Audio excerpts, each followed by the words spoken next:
I guess I should start by telling you a little bit about myself. My husband and I have lived here since 1982. We've raised our 3 children here. I've owned an art gallery and actually used to be art supplies and a custom framing shop since 1989. And I restarted my artwork that I have grown up with and gave up for a little while a few years ago. And the way it came out, I was going to paint, I was going to do all kinds of things, but the way it came out was collage. Sometimes you just have no control over the stuff, it just happens. And I've been doing collage now for about 5-6 years. And I brought a couple other samples to show you, you know, like, if you hold these by the frame, I'd be glad to pass them around. I do a lot with women, angels, some sea life, that sort of thing. So with the rooms, I'm expanding. I have a whole series that's going to be an homage to Van Gogh starting. Fabric, you can use leaves, you can just use your imagination, you can use anything. Okay, and what I do with that is, and you can buy this stuff at, it's double stick tape, ATG tape. And it's a big one. Yeah, you probably have little ones. Do you get them at Michael's? Yes. That hurts my mouth when I say the word. What you can get them at Michael's is take my wallpaper, like so, the back of it, and you've got all this done for you already. The lovely ladies, the volunteers at the Punta Gorda Chamber of Commerce, John took their ball and chain off and allowed them to come over for a few hours and help out. Then I take this glue. You all have a couple of bottles on your table. It's called Aileen's Tacky Glue, and some of you may be familiar with it. It takes just a tiny little speck to work, and it's tacky right away so your things don't flop around. And then I just put a couple of strips of glue for permanence on the.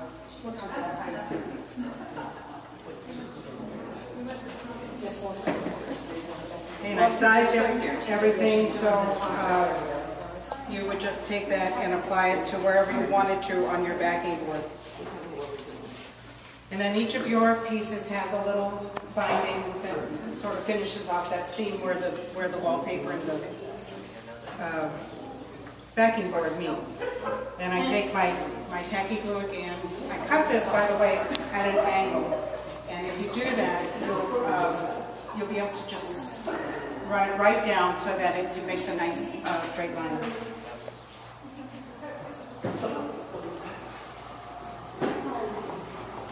And like I said, it doesn't take a lot. It just takes a tiny bit. One year I was crazy enough to make about 50 photograph albums for family and closest friends. And I used tacky glue, and if I hadn't had tacky glue and straight pins, I'd still be working on these. And voila, there you have your backing glue. That's all that is. Okay. You're going to get glue all over your hands. Try not to get the tacky glue on your clothes because when it dries it is permanent. Did I say that? Okay. So I'd just like to talk for a minute about values. Not your personal values, that's up to you. But the values of colors, right? And by your little diagrams here, you can see that by value I mean dark to light. And you can have value in color as well, dark to light.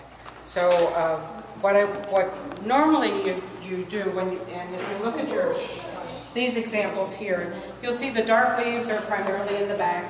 You know, you might see a couple of light ones towards the front, but primarily the dark leaves are in the back. So you probably want to start your layout putting your dark leaves down in a circle, or not a circle.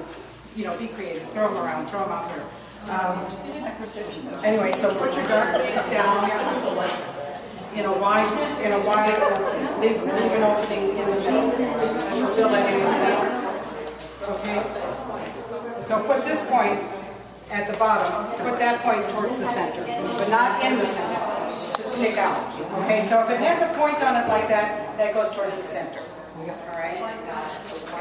And if it's more rounded like this, I'd probably put this point to the center. Okay, so you want the rounded, wider ends to go out away from the center of the flower. This side got that? And you want the darkest end first? And yeah, make sure dark's in. Dark first. I would put the darkest darks, yeah, and then start layering, you know, your lighter and get all the way to the lights then. And don't worry about cutting out these little parts yet. I've got some fabric for you to cut that out. And also the pistol that comes up here, I've got fabric to cut that out with a little center. So we still leave a hole? Yes. We still leave a hole in the middle? You don't have to leave a hole. Don't leave a hole like this, and some of them are going to look something like this. Okay, so what you want to do is put the pointy end towards the center. So the pointy end of the petal will go like that. Well, we all do it differently. I'm kind of doing two at a time. Oh, you could. Yeah. Be creative. The ones that look like this, you know, be my guest. Pick up and put that in the middle. The ones that are real odd shapes. So now we should be, everything should be in the middle. If you have holes in your petals, like so, try to hide them. All right, so that's what you want to do next. And the way you make those. Okay. Steel scissors off John's I don't know if you want to go with that. Sure, that's fine with me. Okay, and then a lot of them are shaped like this. This little kind of a corner.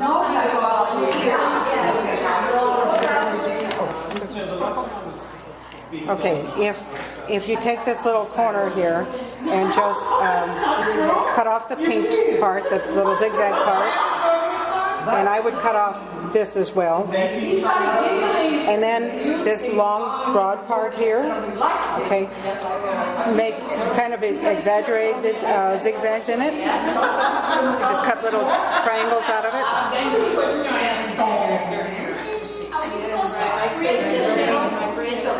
Like so, maybe.